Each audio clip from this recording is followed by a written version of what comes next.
नमस्कार। मैं वीके शास्त्री अपने चैनल के माध्यम से आप सभी दर्शकों का बहुत बहुत स्वागत करता हूं। कर्म फलदाता न्याय के देवता शनिदेव 4 नवंबर 2023 को कुंभ राशि में मार्गी हो चुके हैं और 30 जून 2024 तक कुंभ राशि में ही मार्गी रहेंगे।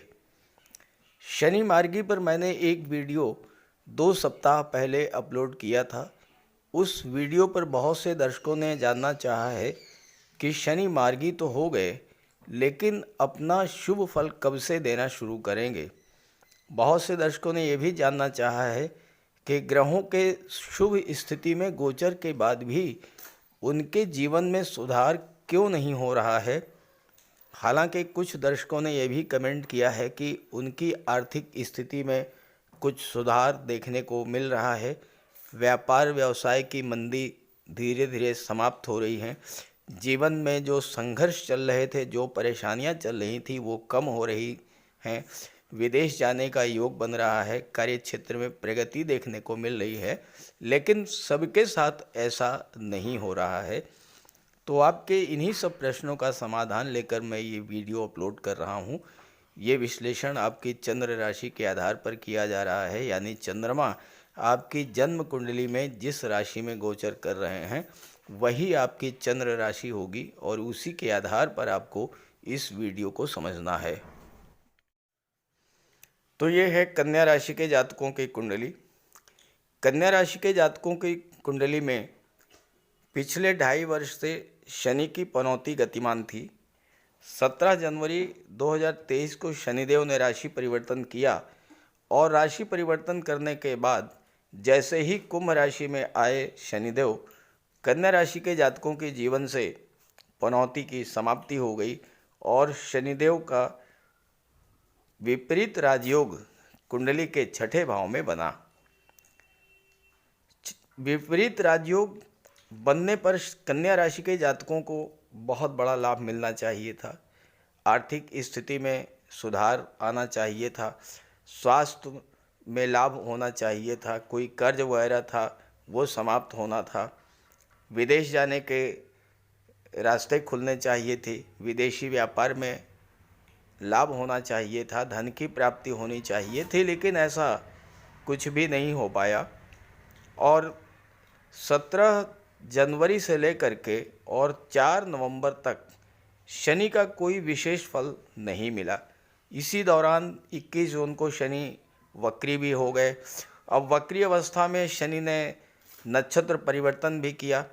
जब कन्या राशि में 17 जनवरी को शनि आए थे तो धनिष्ठा नक्षत्र में थे, मंगल के नक्षत्र में, फिर शतभिषा में गए, फिर धनिष्ठा में आए गए, फिर शतभिषा में गए, फिर धनिष्ठा में ही गोचर कर रहे हैं वर्तमान में। और इसी दौरान गुरु राहु का चांडाल दोष भी बन गया। गुरु राहु का चांडाल दोष बनने से, चूँकि ये अष्टम भाव में बना था, अष्टम भाव में दुख, पीड़ा और कष्ट, आकस्मिक घटनाएं होती हैं, तो आपके जीवन में तरह तरह की समस्याएं, पीड़ाएं, दुख, आर्थिक संकट ये सब चलता रहा। लेकिन 30 अक्टूबर को गुरु राहु का चांडाल दोष भी समाप्त हो गया, शनि मार्गी भी हो गए। फिर भी अभी 18 दिन बीत चुके हैं, कोई विशेष परिवर्तन देखने को नहीं मिला। तो ऐसा क्यों है, पहले इस बात को समझें।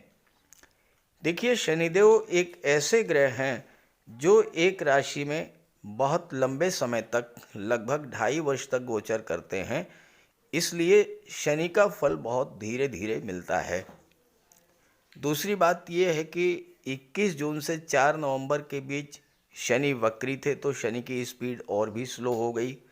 और इसी गोचर काल में शनिदेव ने 2 बार नक्षत्र परिवर्तन भी किया। 22 अप्रैल से गुरु राहु का चांडाल दोष बन गया, तो गुरु और राहु दोनों के अशुभ फल ही आपको प्राप्त हुए। संतान की चिंता बढ़ी, शिक्षा प्रतियोगिता के मार्ग में बाधाएं आई, स्वास्थ्य खराब हुआ, धन की समस्या आपके जीवन में आई। लेकिन अब तो राहु राशि परिवर्तन करके सप्तम में आ चुके हैं, गुरु अष्टम में हैं और शनि मार्गी हो चुके हैं तो फल मिलना चाहिए। देखिए 24 नवंबर को शनि एक बार फिर से नक्षत्र परिवर्तन करेंगे और शतभिषा नक्षत्र में जाएंगे। किसी भी फल देने की, किसी भी ग्रह के फल देने की जो क्षमता है वो इस बात पर डिपेंड करता है कि वो ग्रह किस राशि में गोचर कर रहा है, अपनी उच्च की राशि, मित्र की राशि, या स्वराशि में, या शत्रु राशि में। तो राशि के आधार पर तो शनि अपने मूल त्रिकोण राशि में अच्छी स्थिति में है, लेकिन ग्रह का गोचर किस नक्षत्र में है, उस नक्षत्र का स्वामी कौन है और नक्षत्र स्वामी के पास कितना बल है, इस बात पर भी डिपेंड करता है कि कोई ग्रह कितना फल आपको दे पाएगा। 4 नवंबर को जब शनिदेव मार्गी हुए तो शनि का गोचर मंगल के नक्षत्र धनिष्ठा नक्षत्र में था। शनि मंगल में शत्रुवत संबंध है। शत्रु के नक्षत्र में गोचर करते हुए शनिदेव स्वयं पीड़ित हुए तो आपको शुभ फल कैसे दे पाते। इसके अलावा 4 नवंबर को शनि का अंश बल 6 डिग्री था। जैसे जैसे शनि का अंश बल बढ़ता जाएगा और 24 नवंबर को जब शनि नक्षत्र परिवर्तन करेंगे और राहु के नक्षत्र में आ जाएंगे, अपने मित्र के नक्षत्र में, तो शनि अपना शुभ फल देना शुरू करेंगे। अब आप ये समझें कि 24 नवंबर को अपने मित्र के नक्षत्र शतभिषा नक्षत्र में आएंगे और 6 अप्रैल 2024 तक, यानी लगभग 5 माह तक मार्गी अवस्था में राहु के नक्षत्र में गोचर करेंगे। शनि के गोचर का 2023 में ये पहला मौका होगा जबकि शनि लगभग 5 महीने तक स्थिर रहेंगे, एक ही स्थिति में रहेंगे, मार्गी रहेंगे, राहु के नक्षत्र में रहेंगे। अब दूसरी बात ये समझिए कि शनि से राहु दूसरे स्थान पर हैं। दूसरा स्थान होता है आपके सस्टेनेंस का, आपके सपोर्ट का, आपके धन का, आपके परिवार का। तो शनि को राहु का बल प्राप्त होगा। राहु से दूसरे स्थान पर हैं गुरु, तो गुरु का सपोर्ट राहु को मिलेगा, राहु का सपोर्ट शनि को मिलेगा। अब राहु शनि को कितना सपोर्ट दे पाएंगे इस बात पर डिपेंड करेगा कि राहु के पास कितना बल है। 4 नवंबर को जो स्थिति थी उसमें राहु का अंश बल था 0। धीरे धीरे राहु का अंश बल बढ़ना शुरू हुआ। 24 नवंबर को राहु का अंश बल होगा 28 डिग्री 40 मिनट। देखिए राहु वक्री अवस्था में हमेशा गोचर करते हैं, तो राहु का अंश बल 0 से 30, 30 से 29, 29 से 28, 28 से 27, 27 से 26, इस तरीके से अंश बल बढ़ेगा। तो राहु धीरे धीरे बल प्राप्त करेंगे और शनि भी फल देना शुरू करेंगे और गुरु भी इस समय मजबूत स्थिति में होंगे।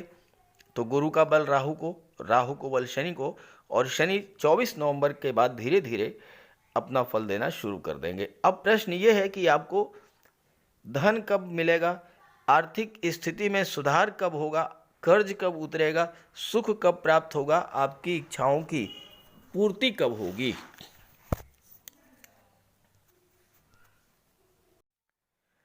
देखिए जीवन में धन, वैभव, समृद्धि, संपन्नता, सुख सुविधा, मन की शांति और कंफर्ट और लग्जरी, विवाह, इन सब के कारक होते हैं दैत्य गुरु शुक्र।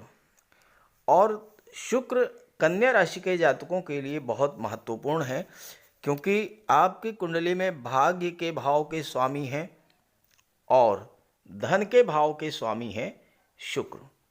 तो शुक्र का गोचर जब अच्छी स्थिति में होगा तो उस समय शुक्र आपको लाभ देना शुरू करेंगे, भाग्य का साथ मिलना शुरू होगा, धन की प्राप्ति होनी शुरू हो जाएगी। चूँकि शुक्र शनि के मित्र हैं, आपके राशि के स्वामी बुध के भी मित्र हैं। तो 5 दिसंबर की डेट वो डेट होगी जब शुक्र नक्षत्र परिवर्तन करेंगे। शुक्र नक्षत्र परिवर्तन करके स्वाति नक्षत्र में आएंगे। स्वाति नक्षत्र के स्वामी हैं राहु, और राहु शुक्र के मित्र भी हैं। तो राहु के नक्षत्र में जब शुक्र का गोचर होगा तो उस स्थिति में शुक्र अपने मित्र के नक्षत्र में गोचर करेंगे और आपको नवम भाव का और द्वितीय भाव का पूरा पूरा फल प्रदान करेंगे। यानी भाग्य आपका साथ देना शुरू करेगा, धन की प्राप्ति होनी शुरू हो जाएगी, आर्थिक संकट समाप्त होगा, सुख सुविधाओं में वृद्धि होगी और आपके विवाह और संतान के योग बनेंगे, विदेश जाने के भी योग बनेंगे। राहु वर्तमान में अंश बल से कमज़ोर हैं। 25 दिसंबर की डेट वो डेट होगी जब राहु का अंश बल होगा 27 डिग्री, और 27 डिग्री पर जब राहु होंगे तो राहु के पास बल होगा, राहु अपना फल देना शुरू करेंगे।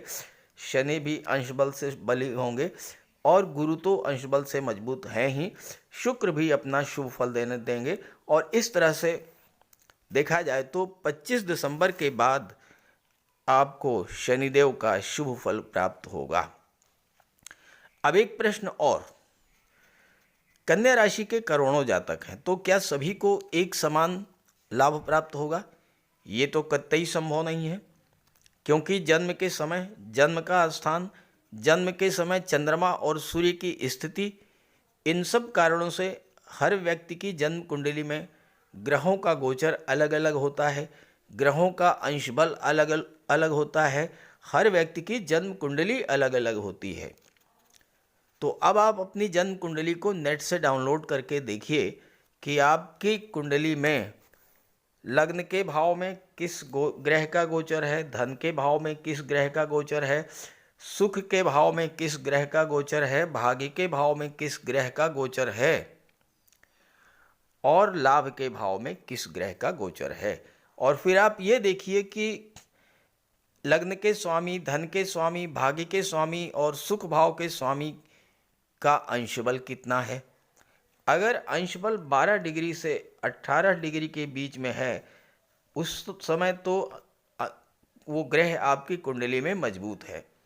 लेकिन अगर अंश बल 12 डिग्री से कम या 18 डिग्री से ज़्यादा हुआ तो कमज़ोर है वो ग्रह, और फिर आपको उसका उपाय करना चाहिए। और इसके अलावा आपके जीवन में जिस भी ग्रह की महादशा या अंतर्दशा गतिमान हो, ये भी आप नेट से डाउनलोड करेंगे कुंडली तो उसमें आपको मिल जाएगा किस ग्रह की महादशा या अंतर्दशा गतिमान है, आप उसका भी उपाय कीजिए। अगर आप ये सब करते हैं तो आपको ग्रहों के गोचर का शुभ फल मिलना शुरू होगा। जहाँ तक उपायों की बात है, उसके लिए एक वीडियो अलग से अपलोड कर दिया है, उसका लिंक दे रहा हूँ डिस्क्रिप्शन बॉक्स में, आप वहाँ से देख लीजिएगा। और ये वीडियो, ये जानकारी अगर आपको अच्छी लगी हो, अपने साथियों को, अपने मित्रों को ज़रूर शेयर कीजिएगा। नमस्कार।